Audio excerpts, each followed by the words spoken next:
Hi friends, welcome to learning academy Kannada YouTube channel. ಮೊದಲ ನಮ್ಮ ಒಂದು ಯೂಟ್ಯೂಬ್ ಚಾನಲ್ ನೋಡ್ತಾ ಇದ್ದರೆ ಅಥವಾ ಇಲ್ಲಿವರೆಗೂ ಸಬ್ಸ್ಕ್ರೈಬ್ ಮಾಡಿದೆ ಇದ್ದರೆ ಸಬ್ಸ್ಕ್ರೈಬ್ ಮಾಡಿ ಮೊದಲು ಸಪೋರ್ಟ್ ಮಾಡಿ ಅಂತ ಹೇಳ್ತಾ, KPTCL ಬೆಸ್ಕಾಂ ಪವರ್ ಮ್ಯಾನ್ದು ಫೈನಲ್ ರಿಸಲ್ಟ್ ಬಗ್ಗೆ ತಾತ್ಕಾಲಿಕ ವೇಳಾಪಟ್ಟಿ ಹಿಂಪಡೆದಿದ್ದಾರೆ ಅಫಿಷಿಯಲ್ ವೆಬ್ಸೈಟಲ್ಲಿ ಅಂಥೇಳಿ. ಅದರಲ್ಲಿ ಬದಲಾವಣೆ ಆಗುತ್ತೆ ಅಂಥೇಳಿ ಒಂದು ವಿಡಿಯೋ ಮಾಡಿದ್ದೆ, ಒಂದು 2 hours ಆಯಿತು ಅನಿಸುತ್ತೆ. ಯಾಕೆ ಈಗನೇ ಮತ್ತೆ ವಿಡಿಯೋ ಮಾಡ್ತಾ ಇದ್ದೇನೆ ಅಂತಂತಂದರೆ, ಸ್ವಲ್ಪ ನೀವು ಏನೋ ಅಪ್ಡೇಟ್ ಈಗಲೇ ನೀಡಬೇಕು ಅನಿಸಿತ್ತು, ಹಾಗಾಗಿ ನಾನು ನೀಡ್ತಾ ಇದ್ದೇನೆ. ಇದರಲ್ಲಿ ಸೇಫ್ ಯಾರು ಇರ್ತೀರಾ, ಯಾರು ಇದಿರಲ್ಲ, ಮತ್ತು ಇದು ಅಫಿಷಿಯಲ್ ಮಾಹಿತಿನ ಅಥವಾ ಎಲ್ಲದರ ಬಗ್ಗೆ ಹೇಳ್ತೇನೆ. ಓಕೆ, ಮೊದಲಿಗೆ ಬಂದ್ಬಿಟ್ಟು ಈ ತಾತ್ಕಾಲಿಕ ವೇಳಾಪಟ್ಟಿ ಏನಿದೆ ಅದನ್ನು ಹಿಂಪಡೆದಿದ್ದಾರೆ. ಅಫಿಷಿಯಲ್ ವೆಬ್ಸೈಟಲ್ಲಿ ಎಲ್ಲೂ ಸಹ ಇಲ್ಲ. ಮತ್ತು ಕಾಲ್ ಮಾಡಿದಾಗ ಕೆಲವೊಬ್ಬರು ಬೆಸ್ಕಾಂ ಅವ್ರಿಗೆ ಅವ್ರೇನು ಹೇಳಿದ್ದಾರೆ ಅಂತಂತಂದರೆ, ಆಕ್ಷೇಪಣೆಗಳು ಬಂದಿವೆ ಅಂತ ಹೇಳಿದ್ದಾರೆ. ಒಂದೇನಪ್ಪ ಅಂತಂತಂದರೆ, ಆಲ್ಮೋಸ್ಟ್ ಎಲ್ಲರೂ ಸಹ ಸೇಫಲ್ಲೇ ಇರ್ತೀರ. ಓಕೆ, ಬಟ್ ನಾವು ಲೈವ್ ಮಾಡುವಾಗ ಒಬ್ಬರು ಒಂದು ಸರ್ವಿಸ್ ಮ್ಯಾನ್ ಅವರು ಅಂದರು ಆಗಿಲ್ಲ ಅಂಥೇಳಿ ಆಕ್ಷೇಪಣೆ ಸಲ್ಲಿಸಿದ್ದಾರೆ ಅನ್ನೋ ಗೊತ್ತಿಲ್ಲ. ಅವರು ಆಕ್ಷೇಪಣೆ ಸಲ್ಲಿಸಿದರೆ ಆ ಒಂದು ಇದರಲ್ಲಿರುವಂತಹ ಅಭ್ಯರ್ಥಿಗಳು, ಅಂದರೆ ಸರ್ವಿಸ್ ಮ್ಯಾನಲ್ಲಿದ್ದಂಥ ಅಭ್ಯರ್ಥಿಗಳು, ಇನ್ನೂ ಹೆಚ್ಚು ಹುದ್ದೆಗಳು ಇವೆ, ಅಲ್ಲಿ ಆ್ಯಡ್ ಮಾಡ್ತಾರೆ ಅಷ್ಟೇ.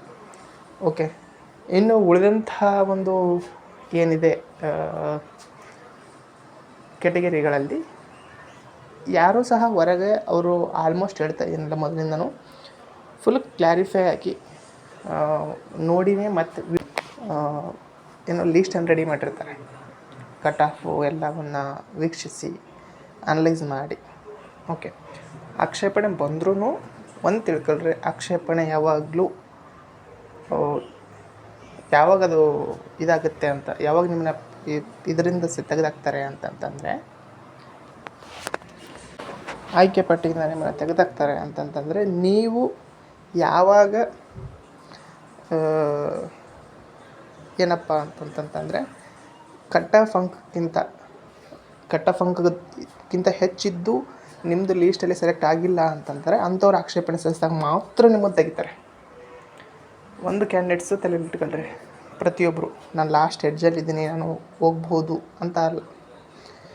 ಆಕ್ಷೇಪಣೆ ಬಂದಾಗ ನಿಮ್ಮದೇನಾದರೂ ನಿಮ್ಮ ಕಟ್ ಆಫ್ ಅಂಕಕ್ಕಿಂತ ಜಾಸ್ತಿ ಏನು ಕಟ್ ಆಫ್ ಇರುತ್ತಲ್ಲ ಕೆಟಗರಿ ವೈಸ್, ಅದಕ್ಕಿಂತ ಜಾಸ್ತಿ ಇದ್ದಾಗ ಮಾತ್ರ ಏನಾಗುತ್ತೆ ಅಂತಂತಂದರೆ ಸರಿ ಇದು ಮಾಡ್ತಾರೆ, ಕ್ಯಾನ್ಸಲ್ ಮಾಡ್ತಾರೆ.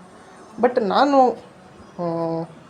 ಲೀಸ್ಟನ್ನು ನೋಡಿದಾಗ, ಅಥವಾ ನೀವು ನೋಡಿ, ಓಕೆ, ಅಲ್ಲಿ ಯಾವ ರೀತಿಯಾದಂತಹ ತೊಂದರೆಗಳು ಕಂಡಿಲ್ಲ ಅಂತಂದರೆ, ಯಾಕೆ ವಿಡಿಯೋ ಹೀಗೆ ಮಾಡ್ತಾಯಿದ್ದೀನಿ ಅಂತ ಹೀಗೆ ಹೇಳ್ತಾಯಿದ್ದೆ ನೋಡಿ. ಫಿಸಿಕಲ್ ಕಟ್ ಆಫ್ PDF ನೋಡಿ, ಮತ್ತು ಈಗ ಬಿಟ್ಟಿದ್ದಾರಲ್ಲ ತಾತ್ಕಾಲಿಕ ವೇಳಾಪಟ್ಟಿ ಬಿಟ್ಟಿದ್ರಲ್ಲ ಅವಾಗ, ಅದನ್ನು ನೋಡಿ. ಅಲ್ಲಿ ಎರಡರಲ್ಲೂ ಸಹ ಏನಿದೆ ಅಂತಂತಂದರೆ ಸೇಮ್, ಯಾರ್ದು ಹೈಯೆಸ್ಟ್ ಇದೆ ಅವರು ಮಾತ್ರ ಸೆಲೆಕ್ಟ್ ಆಗಿದ್ದಾರೆ. ಹೌದಾ? ಹೈಯೆಸ್ಟ್ ಇದ್ದು ಸೆಲೆಕ್ಟ್ ಆಗದೆ ಇದ್ದವರು ಯಾರೂ ಇಲ್ಲ. ಅಂಥವ್ರಿದ್ದರೆ ಕಾಮೆಂಟನ್ನು ಮಾಡಿ. ಹಾಗಾಗಿ ಈಗ ಲಿಸ್ಟಲ್ಲಿ ಇರುವಂಥವರೆಲ್ಲರೂ ಸಹ ಸೇಫು. ಆ ಒಂದು ಕಾರಣಕ್ಕಾಗಿ ವಿಡಿಯೋವನ್ನು ಮಾಡ್ತಾಯಿದ್ದೀನಿ. ಎಲ್ಲರೂ ಹ್ಯಾಪಿಯಾಗಿರಿ ಸ್ನೇಹಿತರೆ. ನಿಮ್ಮದು 100% ಫೈನಲ್ ಲಿಸ್ಟಲ್ಲಿ ಮತ್ತೆ ಬಂದೇ ಬರುತ್ತೆ, ತಾತ್ಕಾಲಿಕ ವೇಳಾಪಟ್ಟಿಯಲ್ಲಿ ಯಾರ್ದು ಇದೆಯೋ ಅವ್ರದ್ದು. ಓಕೆ, ಇದಕ್ಕೆ ಬರದೇ ಇರೋದ ಕಾರಣ ಮೊದಲಿಂದ ನೋಡಿದರೆ ಮೇ 15ರವರೆಗೂ ಸಹ ರಿಸಲ್ಟ್ ಬರುತ್ತೆ. ಮೇ 4ಕ್ಕೆ ರಿಸಲ್ಟ್ ಇದೆ ಎಲೆಕ್ಷನು, ಅದಾದ ನಂತರ ಬರ್ಬೋದು. ಓಕೆ, ಅಲ್ಲಿವರೆಗೂ ಸಹ ಎಲ್ಲರೂ ವೇಟ್ ಮಾಡಿ, ರಿಸಲ್ಟ್ ಬರುತ್ತೆ. ಎಲ್ಲರದ್ದು ಒಳ್ಳೆಯದಾಗಲಿ ಅಂತ ಹೇಳ್ತಾ, ನಿಮ್ಮ ಅಭಿಪ್ರಾಯವನ್ನು ಕಾಮೆಂಟ್ ಮಾಡಿ, ಮತ್ತು ಪ್ರತಿಯೊಬ್ಬರಿಗೂ ಸಹ ಈ ವಿಡಿಯೋನ ಶೇರ್ ಮಾಡಿ, ಪ್ರತಿಯೊಬ್ಬರು ಸಹ ಲೈಕ್ ಮಾಡಿ. Thank you for watching.